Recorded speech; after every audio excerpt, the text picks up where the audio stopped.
and welcome to Outcasts with Dances Like a Butterfly, Stings Like a Bee, David Berry, and me, the geek of the class, but he does have a car, Tim Downey. This is the...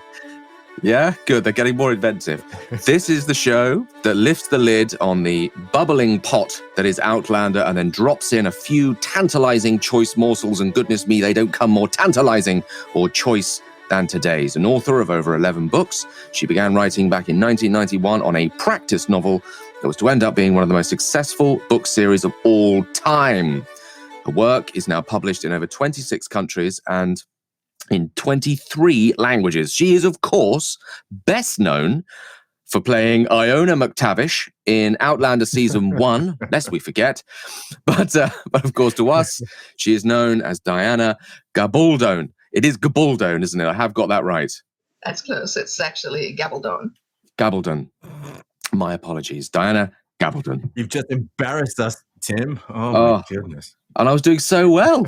Well, Tim's is Tim Downey. It's a tricky one to get your mouth around. Tim Downey.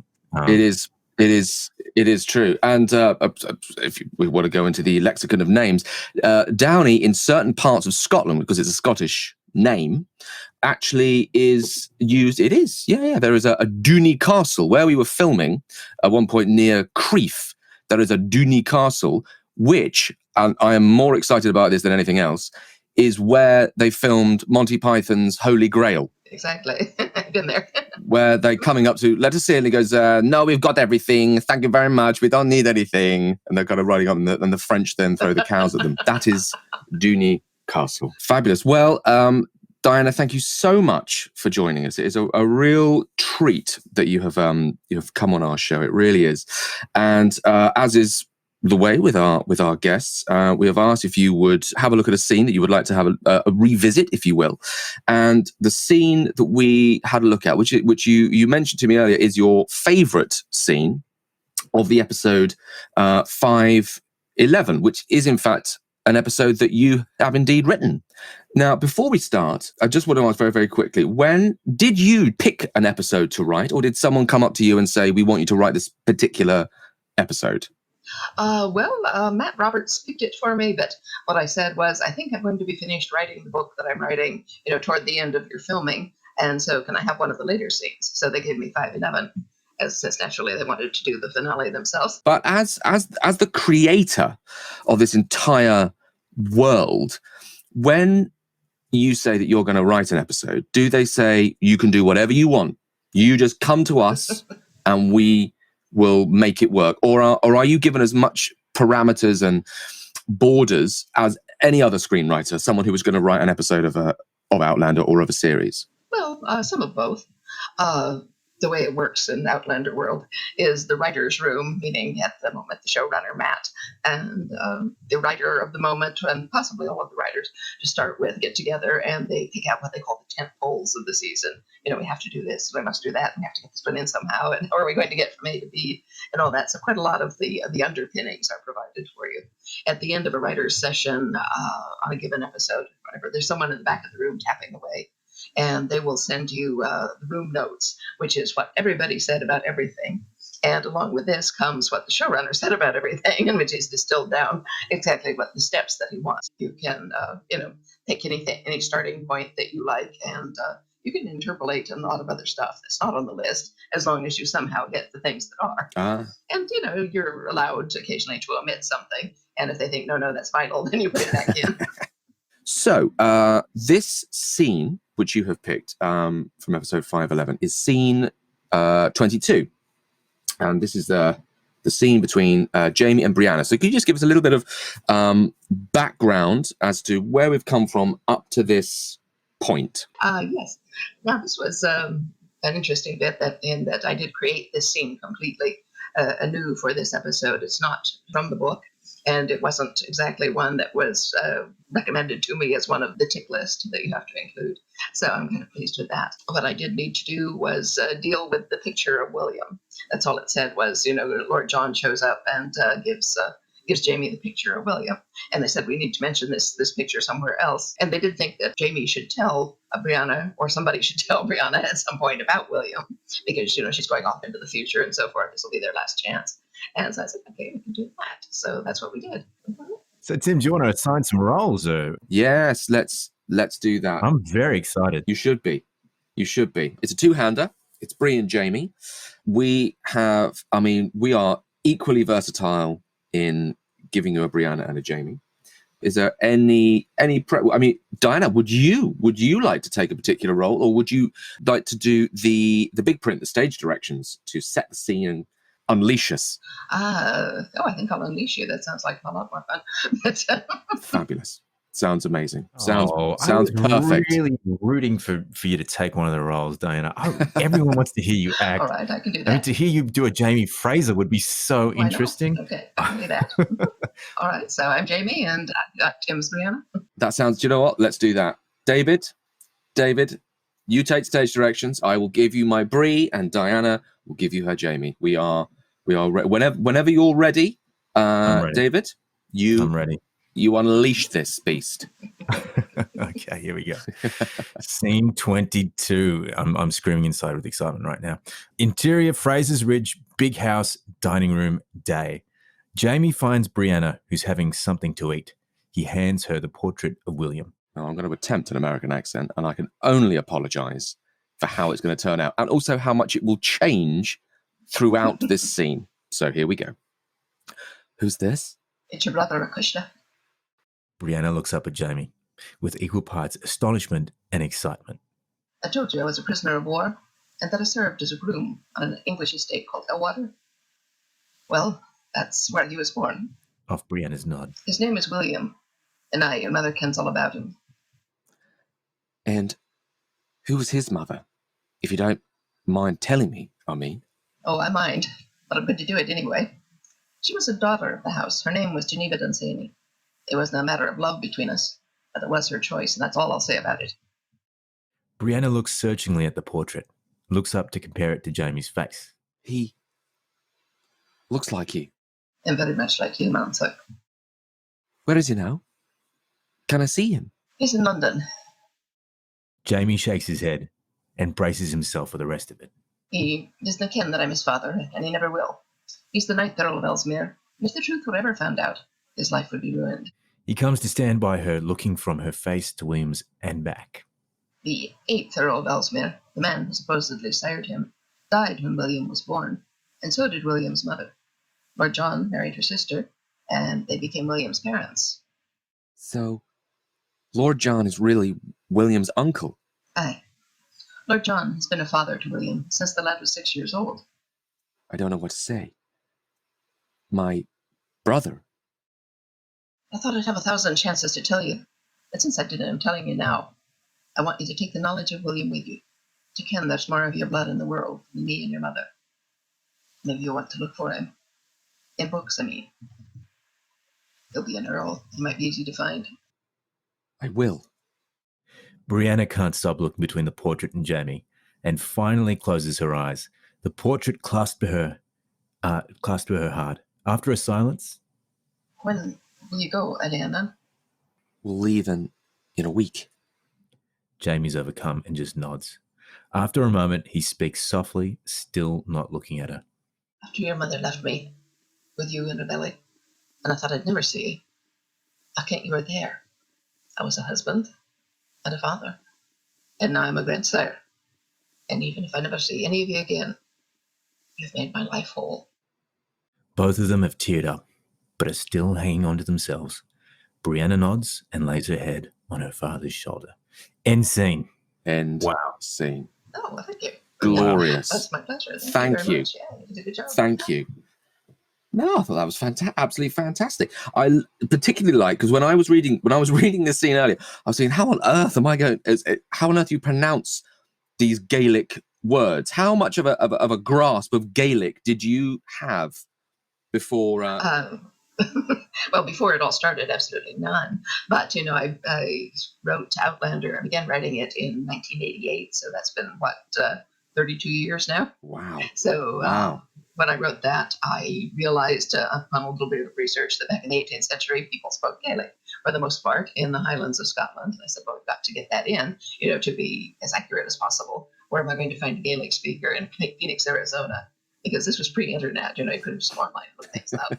And so I hunted about, couldn't even find a Gaelic dictionary. I finally found one, a small Gaelic English dictionary at Steinhoff's Foreign Books in Boston. And when I called them up and said, I'm looking for a Gaelic dictionary, they immediately said, Irish Gaelic or Scottish Gaelic? And I said, I found the right place. So that's what I used for the Gaelic of the first book, along with the two not yet written sequels. And so I said to my husband, well, I think I really must go to Scotland and see the place. And so we did. We went and drove all over Scotland for a couple of weeks, collecting books and everything else I could lay my hands on. And I found a much bigger and more accurate Gaelic English dictionary, which I used for the Gaelic in the second book. Well, then, as I was working on the third, I got a lovely letter from a nice gentleman from the Isle of Harris named Ian McKinnon Taylor. And he said, I've been reading your books. They're just wonderful. It is so marvelous to see, my heritage, my country, etc., shown so authentically and movingly and so forth. And he said, there's just this one thing, which I hesitate to mention. I think you must be getting your Gaelic from a dictionary. And he said, That's a burn. It's not that you're using the wrong words, but you're not using them, grammatically or idiomatically the way a real Highlander would. And he said, I feel very modest about this, but I offer you my services as a translator. And I said, where have you been all my life, Ian? And so Ian did the Gaelic for me for the next 3 books, I believe. Tim often helps me out how to be English, don't you, Tim? Yes, I do. Yes, Yeah. I do. There's always the subtleties, like for instance, which is always the tricky thing, is that getting the subtleties of a certain cadence of a way that natives speak to each other. For instance, David overheard me on the phone the other day. Just randomly, we were doing this, and I just happened to pick up the phone, and it was to another very English man. Mm-hmm. Very English man. We put the phone down, and David said, "I have literally no idea what you have just been talking about." It was like a study in anthropology is what it was. Look at these 2 extraordinary alien English creatures. And I've picked up a couple of things from Tim. All English people must have amazing mustaches. They have to. This is my impression. And so for season 6, I'm going to grow a mustache for Lord John. They all have umbrellas. Yes. And what was that other third thing, Tim? I always forget. You must not ever say the thing that you actually have set out to say in the first place. You must kind of politely go around it, dance about it. The other person, the thing is, though, this is the subtlety, is the other person will know. They'll know, but you're just not having to say it. And it's keeping that distant, which is where David came in and went, I don't know what's happened. But things got done, and the right thing got done by saying, "Well, if you just, if we could, absolutely, no, I wouldn't dare. If we could, that would be fantastic. If you just, okay." And there it is, and we all popped up, and everyone was fine. But it's those subtleties, and I think as obviously your writing has matured as you have got into the story and really kind of developed these characters. I think those little subtle nuances of character and of the native way of dealing with things really comes out. And I think you really see it in the later books. You really begin to see it becomes less sort of grand epic and more intimate, more family, more intimate, which is fascinating, which you can only get by either living something or writing something for as in-depth as you have done. Did you set out for it to be a trilogy and to only be a trilogy, or did you think this could go on if it was desired? It could. Well, I've never looked too far ahead. I knew there was more when I hit the end of the first book, because I could see, we were obviously going to continue into the Jacobite Rebellion, because I set that all up. Originally, I'd intended to go all the way through that to Culloden by the end of the first book, and it was clear that wasn't going to happen. But, I just began writing, and as I worked along, I could see that there was more to this. And I began thinking, one problem with my books in terms of sales is that you cannot describe them to anyone. As my first editor said, she said, these have to be word of mouth books because they're so weird you can't describe them to anyone. And that's just right. Consequently, publishers had no idea how to label them, what to tell their sales reps. And so for a while, they tried selling it as romance. But it worked. It established a base of readers. And, gradually we've outgrown that label, so to speak. But as we went along, I should say, I don't have any objection whatever to romance novels. I read them and I enjoy them. I just don't write them. But it got me thinking, and I was thinking, well, Outlander actually has the underlying skeleton of a romance novel, amongst other things. That is, it is a courtship story. It's got a lot of things that a normal romance would never have. But, it could actually be called a very large romance if you had to. The thing about romance novels is that they don't have sequels. They are all courtship stories. And once the courtship is over, the couple are married. They possibly they have a baby either before or after they get married. But that's it. Those people. Or it turns into a melodrama. Yes, exactly. Yeah.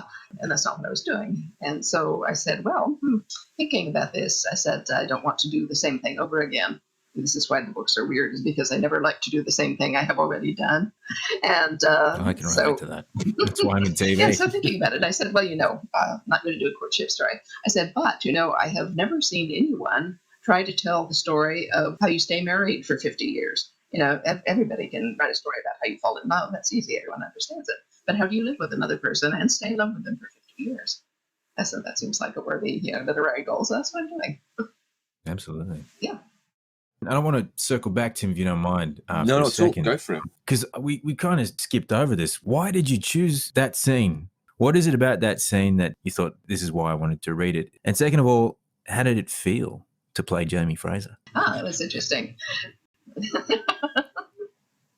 Well, it's better if you don't think too much about things like that ahead of time. No, please let us know. Exactly. No, mostly I like that scene both because of the intimacy and the strong emotionality of it. Either you're writing, and I'm sure you both know this, whenever you're playing a scene that has a lot of emotion, the simpler you keep it, the better it is. You have to stay out of the way and let the emotion of the scene speak for itself, which is what I was doing there. And when I saw Sam and Sophie play that, it is absolutely the most beautiful scene that I've seen in a long time between the two of them. They just hit it so perfectly. So essentially, I was visualizing that while I was talking, not coming anywhere close to what they had actually done, but I had it in mind, which kind of made it easier not to think about me doing it. Well, yeah, anything would be a pale imitation, wouldn't it, to those two? But I think you did it. Although we bring a whole different color. Yeah, well, we have our own thing here. We try our best. Oh yeah. And when you're writing now, like you were saying, you can see Jamie and Bree. Does that now influence your later works? Oh no.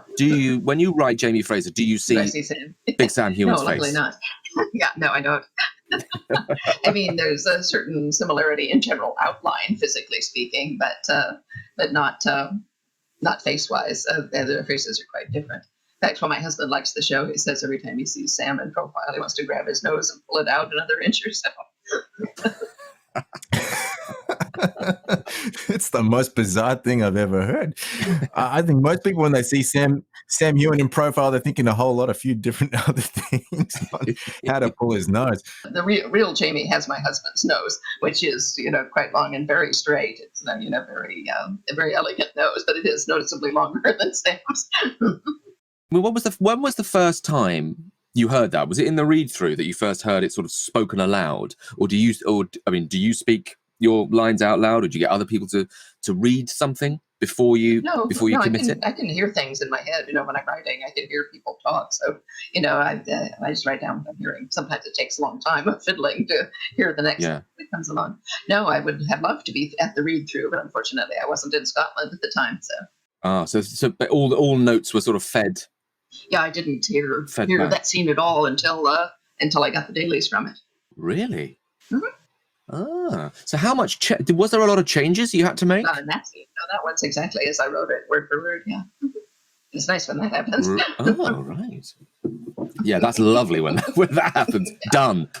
Sign off. Boom. Done. Thank you very much. What's next? Well, after the first revision, I don't lay hands on the script again. It goes through various iterations, on set, whoever is working with it. But usually they'll send me the revisions and so forth. And if they've done something, I can write back and say, look, I don't like what you've done here. This is why. Or often it kind of takes the form of, do you remember how people responded to episode 402, or whichever one it was? And I say, they're going to take this the same way. So you might want to bear that in mind before you go ahead and do this. Right. I mean, there's so many stakeholders now in Outlander. We've got like directors, we got producers, we got the actors and the fans even. Do you feel like Outlander is yours anymore? Well, the show isn't, but the books certainly are.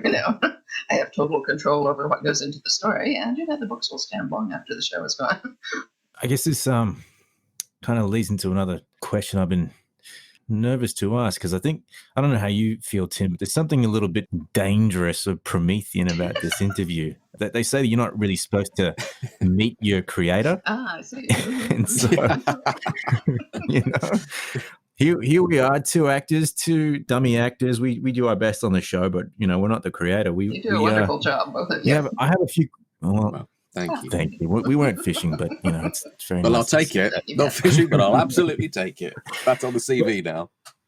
One of the reasons I was really excited about having you on the show is this opportunity to sort of unpack this idea of ownership that we just touched on, and particularly as it relates to the relationship between the actor and the author and who really owns these characters. Because when I play Lord John, for instance, there are times that I feel like a bit of a fraud because I have this persistent voice in my head thinking, what does Diana think of my portrayal? And again, I'm not fishing for you compliments or anything. I'm actually kind of terrified to know the answer. No, don't tell me, please. But I mean, as much as people know me as Lord John, I'm very acutely aware of that this was a creation of yours. And I wonder, like, with this intensely private relationship that you have with this character, how do you feel about that relationship between us as actors and your authorship of this character? I think almost everyone has done just a fantastic job of interpreting the characters. But, I've actually always been capable of carrying a book version and a movie version of a story that I've seen separately in my head. To me, they're separate things. And while naturally there are, underlying bits and pieces that must be present in the performance for it to be a believable actor, I am not bothered by it being an adaptation. And really, the only I've never really at all been taken aback much by any of the characters, with the exception of Kyle Reese, who takes John Quincy Myers. And it's not that there's anything wrong with his portrayal. He's a wonderful actor, does a lovely job, and I'm quite not used to him. It's just that John Quincy Myers, to me, is a 7-foot tall, very gaunt gentleman with a deep Appalachian accent, whereas Kyle is this burly Welshman. Sort of, no, that can't be right. But his character as used is used more as a sidekick to Jamie in times of need, whereas that's not the role that Myers plays in the books. He's an itinerant tinker, and so he comes bringing news and providing bits of goods that people need. So he's useful just to bring on stage if I have things happening in the far off. Things militarily or historically that I just need, to do a quick synopsis of. And then, of course, he's personally interesting, but he's, just completely different from the Outlander version. But I don't mind the Outlander version at all. He does a great job of it. And yeah. So you have a different sort of attachment to your ideas, I guess, than I might have. I get very personal and invested in my work. I find it fascinating that you can have a different sort of attachment to something that still has your mark on it, or someone transmuting or interpolating your work. And you think I'm not? Maybe that's just me. I'm a huge egomaniac. I have no idea, but I can only imagine if I had a series of international bestsellers and then someone was telling me that's not the way you do something, there would be part of me that would be going like, well, you know what? Have you seen my resume? And there has been times that you have been a little bit critical of the show. I'm thinking of... Oh, yeah. Mm-hmm. No, I've been a consultant since the very beginning, and essentially my agent got that put into the contract because he said, the way Hollywood works, you will never get, a percentage of the gross or anything like that because of the bookkeeping they do. He said, but if they make you a consultant and they have to pay you a consulting fee, that's kind of set in stone and you will get that money. And so I'm going to put that in. And I said, oh, great, what might I have to do as a consultant? And he said, well, it depends entirely on the people running the show. He said, if they want you to be involved, then, you do whatever they would like you to do, essentially. He said, chances are they will just want you to take your money and go away and not interfere with their show. And so I trod very carefully as we embarked on this. And, Meryl and I had become quite friendly during the casting process and so forth. And she and Ron would call me up and, more or less having hysterics that they had finally found Claire. They'd found Jamie, 4 days into the casting after thinking it would be very difficult. And Earl and I were both sort of clutching our chests when we were watching Sam's audition, and we were going, "Oh my God, it's actually him!" and so forth. And it was all very exciting. I read something that in that casting process that your first response to Sam was that he was grotesque. Well, Is that true? let me tell you what. You Google Sam Heughan and look at his very early at the pictures that were available of him before he started making Oh, I've Outlander. seen them all. Yeah. They're on my walls. No, he had almost no films. The one thing he had done was Emulsion, which is a truly weird psychological thriller. And I hadn't seen the film. I still haven't. But I had seen the pictures of him from it. Before that, it was all stage work. And so you got these sort of off the cuff stills that they put up in front of the theater, and usually small runs and things like that, not professional photographs by and large. And have you ever seen these stills from Young Alexander, the first and never seen movie? No, but I'd like to. Do you know what? I have. I actually have. It's just one of those kind of things where you kind of just happen across them and go, oh my God. Yes, well, that's what I was thinking when I made that particular remark, because when they gave me his name, I was traveling with my husband in the car, and so I was madly Googling Sam Heughan on my phone. There's basically nothing except this handful of half a dozen pictures. The only one that looked halfway normal was the one from First Light, his World War II flying thing, and all of the others. I mean, well, you know what he's like. He's a total chameleon. He changes with each character. Yeah, no, he's got great range. Yeah, but he was playing really weird parts. Look at his range. And I was thinking, well, he doesn't look like Jamie Fraser, except a little bit around the edges with the flying one. On the other hand, he looks really different, so maybe he'll be fine. And of course he was, but that was my first reaction. I was like, "Are you sure?" But Definitely then didn't have they the sent me nose. immediately the audition tapes, and so I said, "Well, I can't look at them until I get to Santa Fe tonight." But when I did get there, I was sort of peeking through my fingers, and came up, and I was thinking, "Well, he doesn't look at all like his pictures. He looks fine." And then 5 seconds later, he was gone, and it was just Jamie Fraser right there. I was astonished. But yeah, you mentioned ownership of a character and all that, and people do ask me, well, how do you feel, having, say, Sam, play Jamie and so forth? And I said, well, we kind of share custody of Jamie Fraser. He's been playing him for so long. He's got his own sense of the man, which is pretty close to mine. But yeah. Well, I wanted to unpack this relationship a bit, if you don't mind, because I think you famously have a pretty close relationship with Sam. And I think it's, I don't know if I speak for myself here, Tim, but I think it's the envy of just about everyone on set. Pretty much. Forget Jamie and Claire. Right. I think the real power couple behind the scenes is Sam Heughan and Diana. I was wondering how you came to have this relationship and if it's come to influence your work in any way. And can we have dinner on Thursday next week? And maybe you and I can have that relationship instead. I'm right here, David. I'm literally right here. Unbelievable. I'm sorry, Tim, but I'm talking to Diana right now. I understand. Yeah, no, it sort of got off on the right foot. I knew absolutely nothing about making a movie, and I was completely surprised that he had done such a wonderful job with the audition, because he was using books lines straight out of the novel, no adaptation for script or anything like that. So these were my lines, and I was saying, that's Jamie. That's just how I would say that, and that's amazing. So I was so thrilled by this that I went looking for Sam online. I said, I wonder if he's on Twitter. And he was. I think he had 12 followers at that point. 12 followers. There was a time when Sam had 12 Yes, I remember it followers. well. Anyway, Wow. he was talking to one or two of them when I found him. I could see the tweets coming up. And he was just on the verge of leaving for Norway to do that was Heart of Lightness, I think. I've never seen that movie. That was another weird one, though he looked more normal in it. But anyway, he was saying to someone that he was leaving for Norway, the next day, I think. Meanwhile, he was making champagne. He was making elderberry champagne in a bucket, which he had just got from the hardware store. It's definitely not the Sam Heughan before Outlander. Making champagne, grotesque. I mean, obviously he's updated his Tinder profile now. He's got a better picture up there somewhere probably, and he's definitely not making elderberry champagne. He's making whiskey with now, a massive distillery. I mean, it's different to making bathtub gin, like some sort of Victorian waif.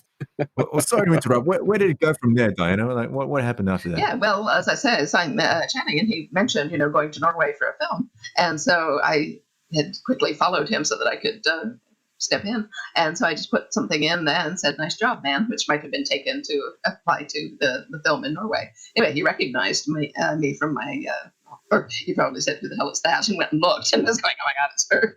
Anyway, then he immediately followed me back, and we started, the direct messages, and basically we were both just waving our hands and going, "Oh, this is great, this is wonderful."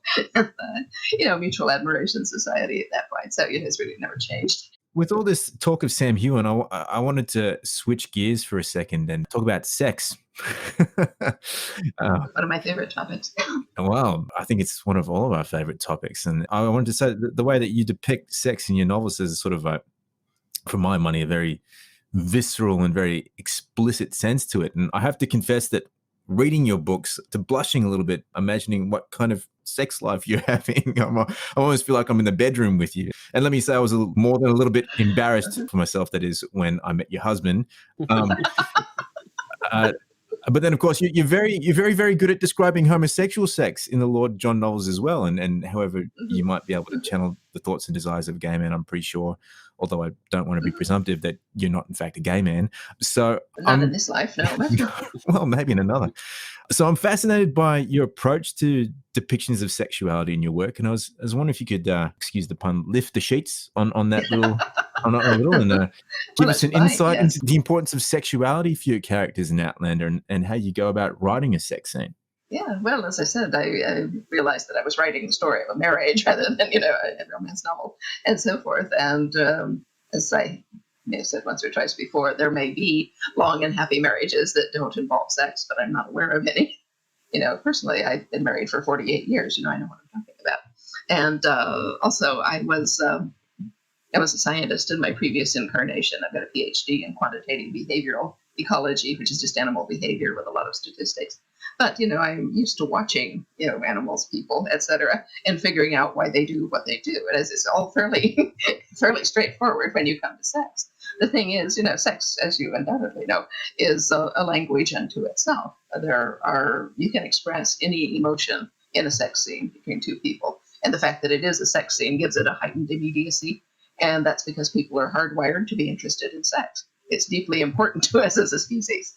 And so you even mention the word sex and people start paying attention, maybe not that abruptly, but they start paying attention. If there is a sexual context to a scene, immediately people's attention focus on it. And so anything that's said in that context achieves a higher level of emotionality and greater impact. Consequently, you need to use less of it rather than more. You don't have long speeches during sex scenes, but what is said has to be to the point, shall we say, or apropos at least. And use all the puns, Diana. We're all for it here. We love them. Exactly, all of them. Yes. Well, it is impossible to talk about sex without every other word being a double entendre. And having in fact written a small ebook, it's called "I Give You My Body: How I Write Sex Scenes," and that's what it's all about: is how do you write a good sex scene, for that matter, how do you write a bad sex scene, so you will know if you've done it and change it, and things like that. But that goes into it. Essentially, it gives you a different context, and you would use the same vocabulary of relationships and so forth, but you can do anything in the context of a sex scene that you could do otherwise. From hate, anger, violence, etc., down to the most tender intimacy. And, healing, which Jamie and Claire use fairly frequently, owing to how frequently he gets beaten up. But, it just to be aware of the other person is essentially the basis of a good sex scene, either on the page or in person. You just want to be focused fully on them, not on yourself. That'll come along, believe me, if it's working well.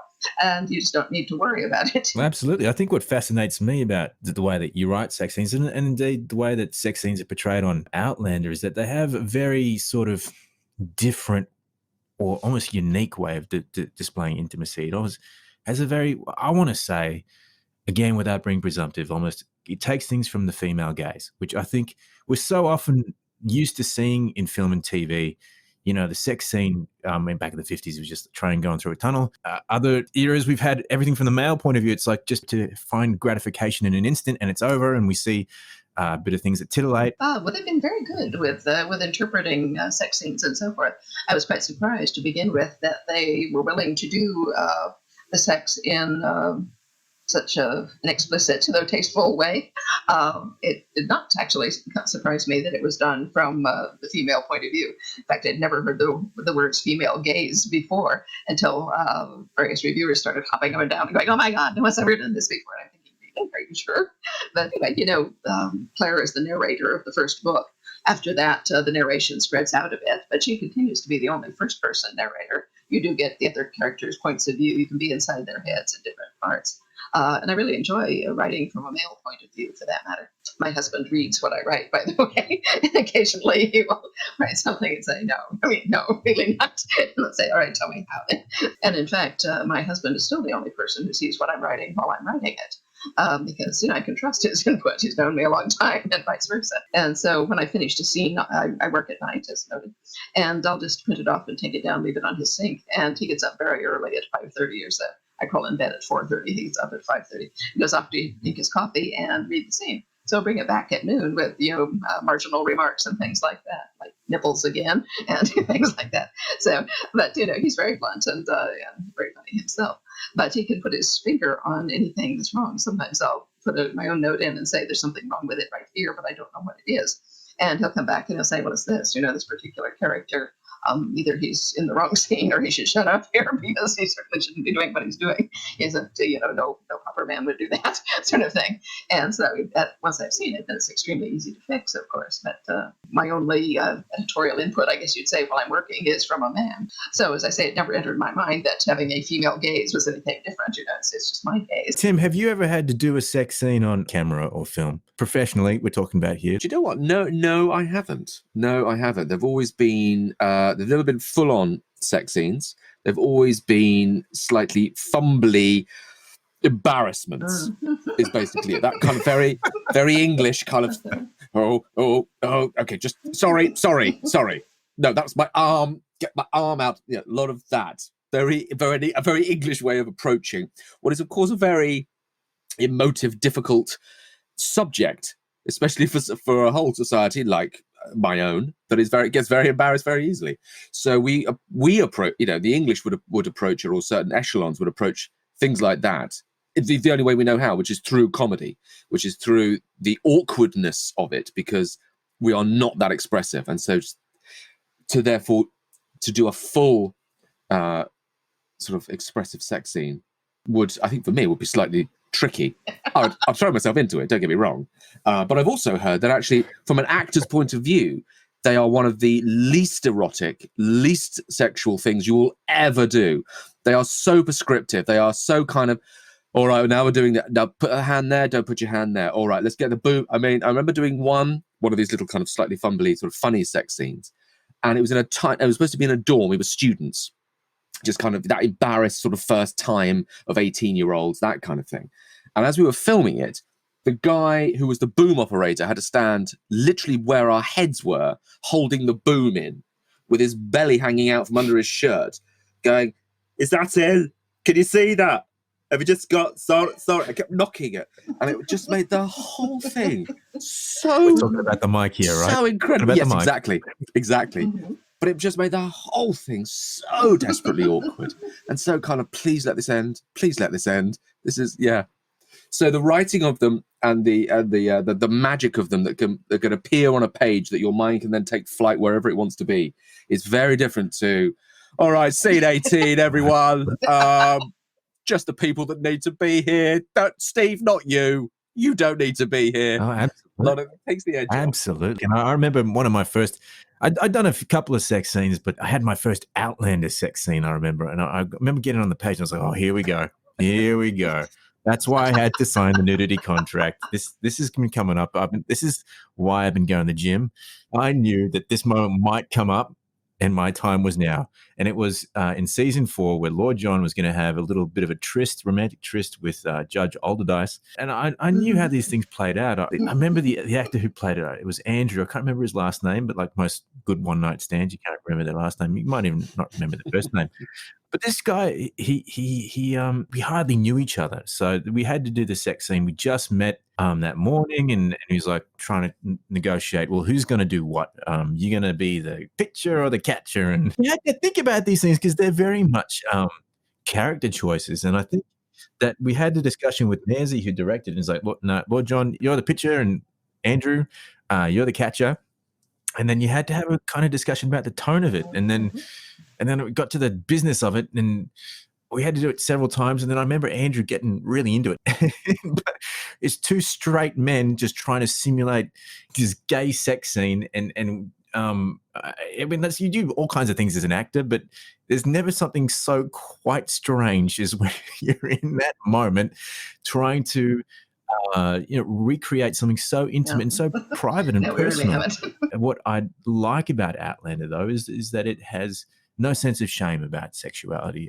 You had a bit of a criticism about a sex scene that happened in this season. I think it was episode 6. I think it was in the stables. You said you weren't quite happy with the writing and the direction. And I was wondering, like, what your thoughts were on that, and if you could just expand a little bit on that criticism and where you think the direction of how Outlander has approached sexuality as it's Jamie and Claire's, that their relationship is morphed, and we're probably now focusing on other characters. Like, how do you think that sexuality is going to play into the show now that we're out of the honeymoon and we have to potentially think about other people having sex?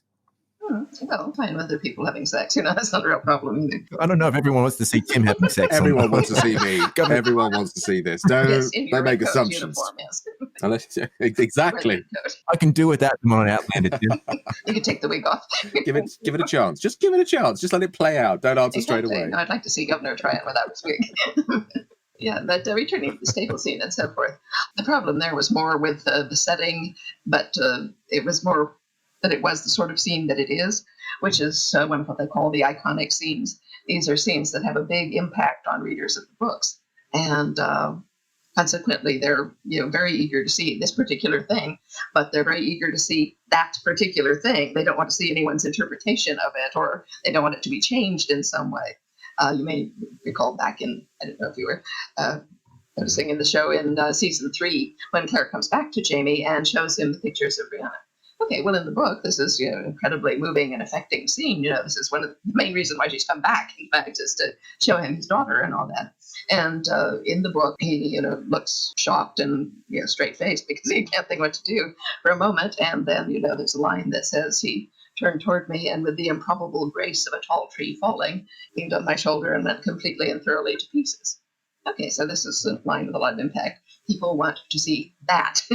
And instead, well, back in episode 2 of that season, there was this very deeply emotional shock scene and so forth after Fergus has his hand cut off.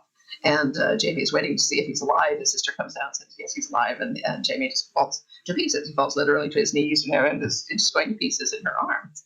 And I saw the tape for that, and I wrote Sam, and I said, well, this is absolutely great, wonderful stuff.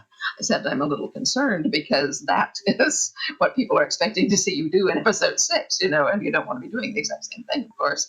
And he said, no, you're right. But he said, I've thought about that, and I'm going to go to pieces in a completely different way. And I said, I can't leave it to you. So anyway, he did, and that wasn't what they were expecting to see. And so there was something that they had fits, and basically the complete impact of the scene was lost because they didn't get to see that line. And so same with the stable scene. They were actually using lines directly from the books. I can't complain about the writing, really. It was more how they what they had going on around that particular bit, because, and I don't know how this got involved. They had sort of framed it with this odd sense of not quite jealousy between them, but they had to get from where they were into a scene of white-hot passion in about 5 seconds, which is really, really difficult to do, and they didn't do it for obvious reasons. In the book, it's written completely differently. Amy goes off to gamble with Claire's ring. She's furious, but she understands what he's doing. Anyway, she falls asleep and so forth. And a little later, someone is playing with her feet in the darkness. She's on a bed with a number of other ladies, and someone, obviously a man, is playing this little piggy with her toes, and she's going, "Who the hell is that?" Anyway, when he leaves, she gets up and goes out. She arouse all the other women. Anyway, she goes out and she sees Jamie, at the bottom of the stairs, completely drunk and not incapable by any means, but completely drunk. And she doesn't know whether he's just been in her room or someone else, and he's just come along. And anyway, at that point, he just grabs her and takes her out to the stables, and they have this ferocious sex, and she's in a shift, and he's wearing a coat, it's not a problem. That's hot. Yes, exactly. It is hot. Yeah. So in this one, we have this brightly lit, completely sterile looking stable, and she's out there petting the horse, and he walks in cold. And, there's 2 or 3 lines of exchange about the rings and so forth. At which point he says something, completely sexist, and she slaps him out of nowhere. I mean, there's no emotional context for what's going on there. It doesn't exist except in the lines, and that's why it was so difficult. You can tell that the actors didn't want to be doing this. I mean, you can tell when an actor doesn't want to do what he's doing. It's all in the context, in the foreplay, in many ways. Exactly, yeah. That scene depends entirely on what happened ahead. It's not the nudity. It's not the actual how explicit it is. Never. It's the context. That's exactly right. But that's why that one didn't work, is that there was no room for context. They hit it cold, and there was nothing there, let alone the white hot passion implied by the words that were used during the actual sex, which were made more ludicrous by the fact that they're doing this in blazing light and rather than the darkness of a stable. And they're both fully clothed in 18th century clothes. So the words "look down while I take you, damn you," have much less combating impact, when it's obvious that he can't be getting anywhere near her private parts. Well, I think you said something also very, very interesting there as well. And I don't know about you, Tim, what you do with scripts. And no offense to writers here, but this is a little secret what actors typically do. We get the scripts. I then going through the pages like bullshit, bullshit, bullshit. My part, bullshit, me, bullshit, bullshit. We also go through the bits with the big print and we go like, yeah, no, not doing that, not doing that, not doing that. My lines, yep, not doing that. We just go through like that because there's a sense of ownership we want to take of our own choices. Tim, how do you feel about that? How do I approach it? I approach it very similar. I'll look through it and kind of go, what am I doing? What am I saying like that? And I will not really reach stage directions. I'll kind of come to that later. I'll kind of go, okay, I'll look at the lines and get those in very lightly, just so they've kind of got a shape. And then I'll kind of look to see where the actions and what that will then sort of thread through into what the character is then doing. But also I like to leave a lot of gaps for, okay, once I get on set and I see it, because I haven't seen it yet, I'll know, with Outlander, I'll know what I'm wearing, because you kind of, okay, I'm wearing this and that's restrictive, or that gives you another element of character, because you could do certain things that you can't do now. Like I'm wearing a t-shirt now, and I can obviously move all over the place, the freedom of it. But when you're in a certain costume, you can't. So that it's taking all these little levels or all these little stages as you go through. So then the set, the day, every other little thing, how other people react, all change everything to how you kind of go, okay, well, I've thought like this and I'll shift it a bit like this and I'll fit it into this and fit it into that. And that's kind of how will kind of bring something together. And then even as you're playing it, but you'll probably agree with this as well, David, is even as you're playing it, you're going, oh, that's better. Oh, actually, if I do that, that's better. And your ideas will change. You go, no, that's because that means, because if I say it like this, then that gives that character far more onus to walk away or do something else. But if I don't, it won't give him or her that emotive thing. I think there's two things happening here. For me, I sometimes, and no offense to writers, the relationship I have to big print is sometimes one of contempt. I'm like, you can't tell me how to play my character. And if I make a decision here, you don't tell me what to do. Like I go up and get the drink there and do that. I will decide that myself, and whether I think the character is justified in doing that. And then, like you said, Tim, I have to come to whether or not that's justified in the script and my motivations. And then eventually I'll come to it. But there have been times where I'm like, no, that's just not going to work. And I can't do that. And then there are other times where I'm like, you know what? I've got even a better idea for an action here that the writer hasn't thought of. And it's those times you feel like you're really great and then probably won't make the edit. But that's how I take it. And I don't know how you feel, Diana, but it is often in this sort of creative marriage that we're in between actor and writer, we have to negotiate our terms sometimes when things don't exist within the realms of just your imagination, but ours as well. Of course, yeah. Well, that's one of the fascinating things about this, is it's a television show is such a collective enterprise. When I'm writing a novel, it's me and the book. That's it, and it's a very intimate and, completely free relationship. I can do anything. And, and it is a relationship between me and the book, and hit places and think, no, that's not working. And I'll just set that aside. And eventually the thing that does work comes along. But looking at this and watching the takes on a daily basis is one of the great perks of being involved with the show. Absolutely love to watch people work things out the way that you said and do it just slightly different in each one. And frequently I'm sitting up straight going, yes, that one, use that one.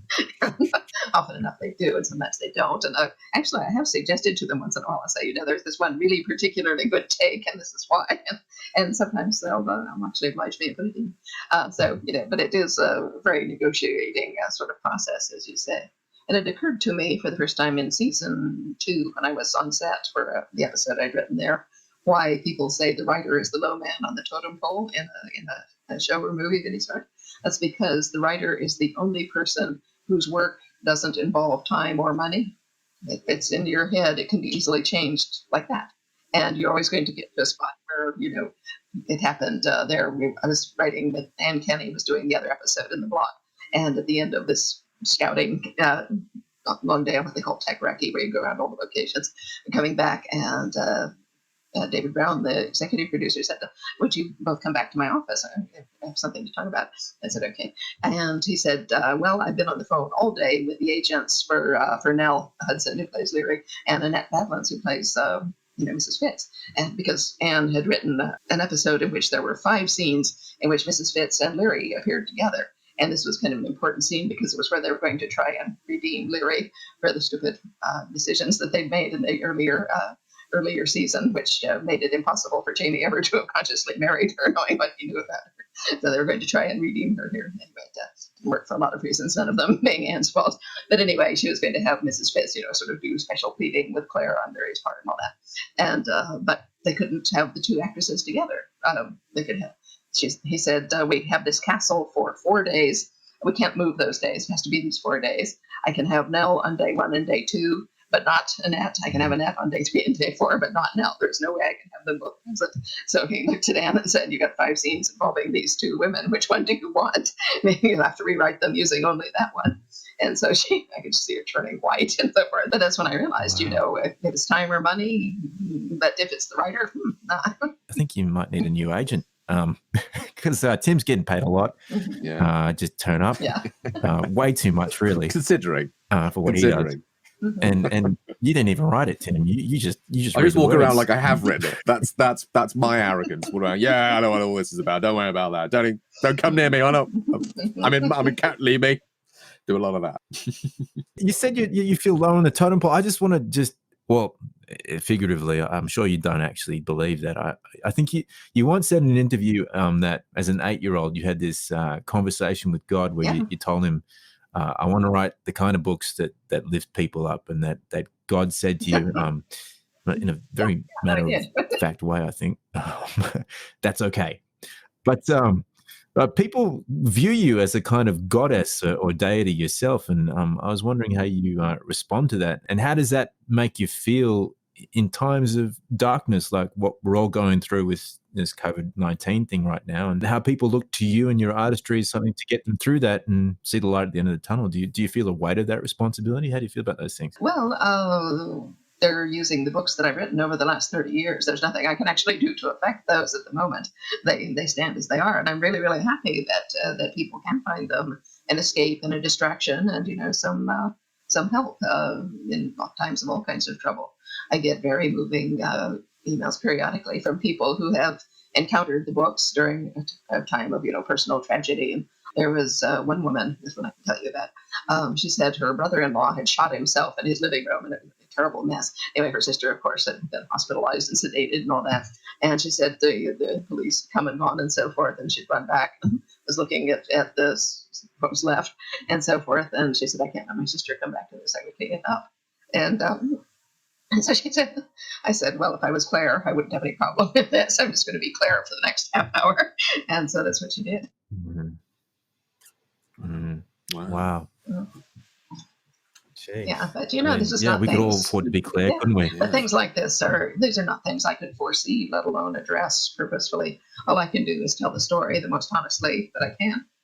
Yeah. Well, those characters, they kind of have a life beyond you, and they give people strength. And we could all afford to be Claire. We could all, want a Jamie Fraser in our life. We could all want someone to annoy us like Governor Tryon, couldn't we, Tim? Someone to look up to, like be your best friend. Someone to look up to, like Governor Tryon, because he had a goal, And he went and he did it. And I think that is quite important. What happens after that? Well, I shall leave in your hands, Diana. I'm just saying. I'm just putting it out there. Plenty more and all that. But one thing I would love to know is, obviously, when you started, they gave you a 3-book deal, and then it went above and beyond that. And now you've just finished writing the latest one. Nearly there. You're nearly there. You're nearly there. Do you see where it will go? Within, obviously, I'm not asking for any details, but do you see an overarching beginning and an end? Can you see that, or is it a story that sprawls out and that you follow? Well, sort of neither. It evolves around me. It has an internal logic to itself. I don't plan things out ahead of time. And I don't write in a straight line. I don't have an outline. And I write where I can see things happening. And so in the beginnings, I'll have these handfuls of scenes here and there, which aren't connected in any way, shape, or form. But as I gradually write, I can see the connections. I see, I'm writing something, and I think, oh, this explains why that piece happened. So this has to go ahead of that, and I can join them up. And so it's like playing Tetris in my head, but very slowly. All these floating shapes, which are gradually fitting together, making a pattern. Then I can see the pattern. I can see what has to come next. It's very organic. It's like, growing crystals in your basement.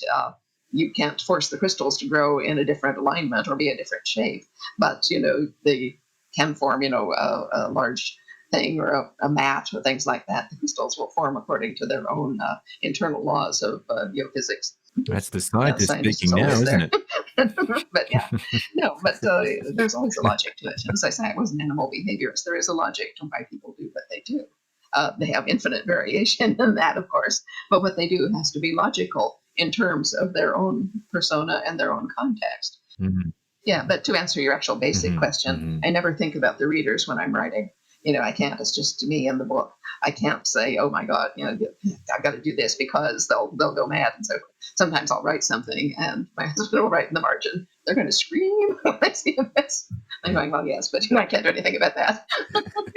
Tim, you never think about the audience when you're acting either. You're thinking of the paycheck. Thinking of the paycheck. I'm just thinking of myself and what I'm having for dinner that evening. I'm thinking of the lunch. Thinking of lunch. Really myself.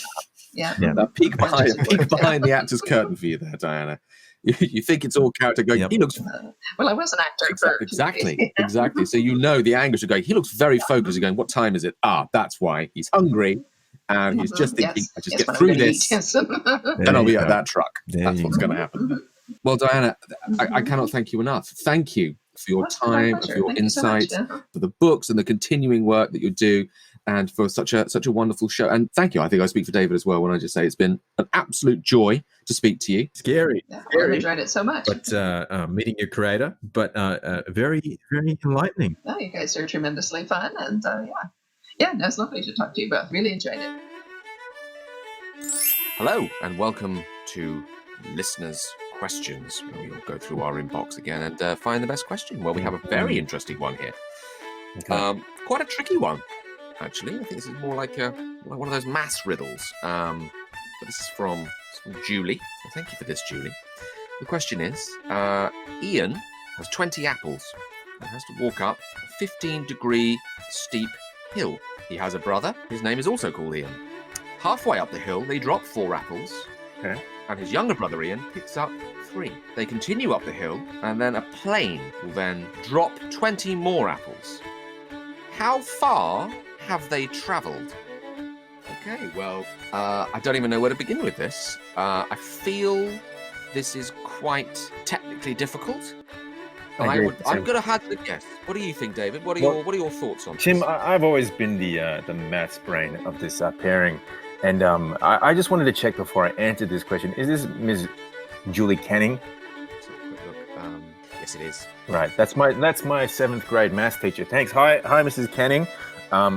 She knows very well I failed maths. So, look, this is a trick question. I think the distance is... I have to go to music practice now and drama class. Bye-bye. That's what I would say. I think that sums it up. And a little personal thing from me, Julie, is try and lose the bitterness. I think that's really gonna eat you up over the years. So yeah, maybe shake that out. Take a nice long walk. Look at some paintings, or maybe go and stand by the sea. Hope that helps. Thank you very much, Julie. There's more to life than maths. Thank you for listening to Outcasts. Please remember to rate, subscribe, and leave a review, as it all helps. Follow us on our Instagram page at outcast.podcast for all the latest updates. Or you can send us an email at outcastspodcastshow@gmail.com. Every week, we shall select a question from one of our listeners to answer on the show. The theme music is composed by Kieran Ledwidge. All views and opinions expressed on the show are our own and have no affiliation with the series of books written by Diana Gabaldon or the Sony Stars television show Outlander. No animals were harmed in the making of this podcast. Although I did have a ham sandwich earlier, so... See you next time. See you next time.